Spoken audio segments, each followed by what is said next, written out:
Good morning, good afternoon, good evening. Daniel Midson-Short back again. Here for another little video update with a thought. I got my fresh cup of coffee. I got some notes here of what I want to talk about, and I want to share something with you today. Something that I've been thinking a lot about, has been on my mind, and I wanted to share to get your thoughts, and also hopefully it's of value to you, because it's been of value to me thinking about this and processing it. I also wrote a blog about this recently that you can find on my website if you want to read a much more succinct version of this, but this is the video version, so hopefully you like what I'm talking about. So what I want to talk about today is what I call the reality of risk.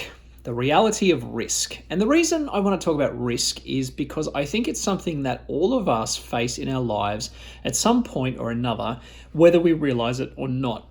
Risk is really part of everyday life. You know, if you get up in the morning and you go outside your house and you try to cross the road, or you get into a car, or you take a flight somewhere, or you eat something, there's all these risks that are involved. You know, you could get hit by a car, you could choke on what you're eating, you could, crash in a plane. I mean, there's all these terrible things that could happen to you that you're risking just by going outside, right? Now, I'm not saying that to try and be a negative person or to scare you, but I bring that up because there is a reality of risk in everything that we do.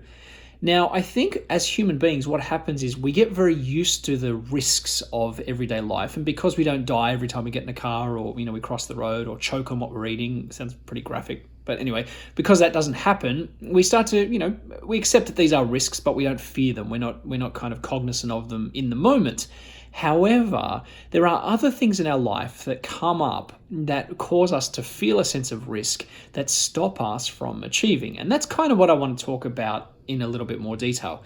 So I have been thinking lately about the types of risk that we all have in our life. And there's three types of risk that I can think about. The first one is the risk of failure. So in anything that you do, there is a risk that you could fail, right? You may set a new goal to achieve a certain amount of money, to maybe, win something, a contest or something like that, to ask someone out on a date, whatever it is, I don't know. But you may fail, you may get a no, you may get, you lose, whatever it is. You just basically don't achieve what you set out to achieve. And so there's a real risk of that failure happening whenever you try to achieve something new.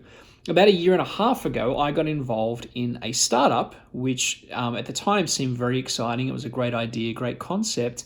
And over time, it became clear to me that the business wasn't moving in the direction that I wanted to move in. So I ended up, not becoming part of it, basically, getting out of it. And to me, for a while, it felt like a bit of a failure. Even though the business didn't fail, it wasn't what I wanted for myself. And so I started to feel like it was a failure, all right? But in the beginning, I knew that was a risk. Going into it, startups are risky, and sometimes they don't work out, and that's how it goes. So I basically had to risk the failure to see if it was worth doing. So that's the first type of risk, is the risk of failure. The second type is the risk of rejection. Now, very often the risk of rejection is more subtle. It's underneath a lot of our behaviors, and we don't realize that it's there. The example of asking someone out on a date, for instance, that's a very specific example of rejection. Someone says no to you, essentially they're rejecting your advances, or what you would like to happen, and they're saying no to you. So that's a sense of rejection. But you can also feel it if someone kind of laughs at you, or doesn't think that you can do something, that you're not good enough, or whatever. You feel rejected, you feel judged. Okay, so the risk of rejection is always there anytime we put ourselves out there in some way, especially in a public forum. So if we say to people, I'm going to start a new business, or I'm going to, go for this goal of whatever type, essentially we're not only risking failure, but potentially we're risking rejection from those people seeing us doing it as well. That's another type of risk that we have there.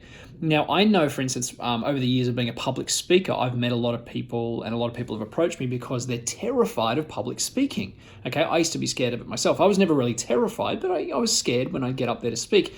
I believe one of the reasons that people get so terrified of public speaking is because there's a risk of rejection, not just from one person, but from a group of people, whether it's 5, 10, 20, 500 people, however many people it is. all at once, those people could turn on you, they could point at you and laugh, they could ignore what you're saying. Essentially, they could reject you. So I think that our body has this natural reaction to that very often, where we just fear the risk of rejection, especially en masse in things like public speaking. So you can see how powerful the risk of rejection can be and how you respond to it. So we have risk of failure, which is when you try to achieve something specific. You may not achieve it, you may fail. We have risk of rejection, which is when you essentially do it in front of people, or wanting someone from someone, you're asking and you get a no, or you get rejected in some way, right? That's painful as well, emotionally painful. And then the third type, which is the most severe, which is kind of what I touched on in the beginning, is the risk of death.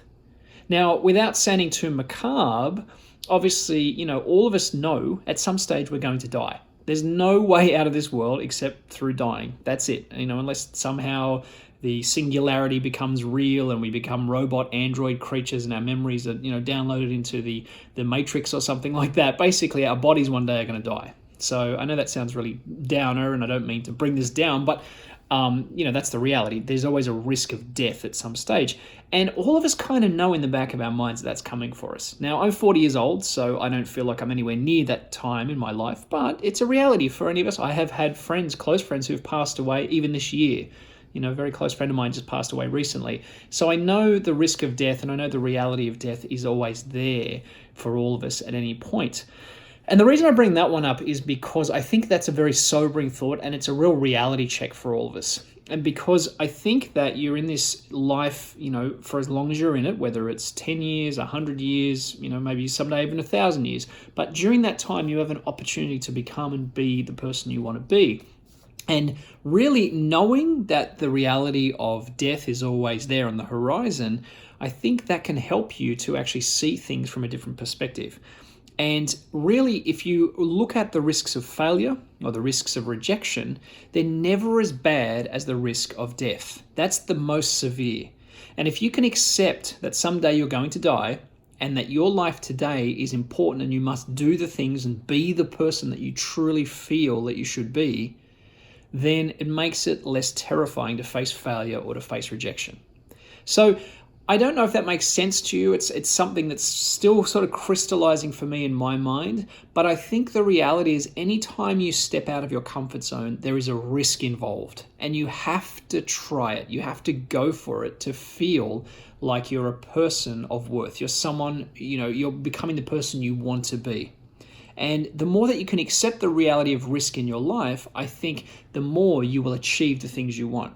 If you think about the people that you admire the most, whether they're celebrities or they're successful people, maybe entrepreneurs or philanthropists or whatever, all of them had to risk at some stage of their life and continue to risk in some respect to get the success that they wanted. And I would wager that it's not just the success, but it's actually the risk, the willingness to take the risk that you admire about that person. So I want to leave you with that thought that the reality of risk is a part of our lives. The more we embrace the fact that one day we're going to die and we have to do everything we can, including facing the risks of failure and rejection as much as we can to get what we want, and I think that will help you. It certainly helped me to live a better life. So I'd love to know your thoughts. Please leave me a comment below what you think about this idea. And as again, I said, it's not crystal clear in my mind yet. It's something I'm still working through, but I think the reality of risk is something that's always there. We have to face up to it, and we have to work with it as a part of a fully functioning human being. So once again, this is Daniel Midson-Short. Thanks for watching, and thank you for improving yourself.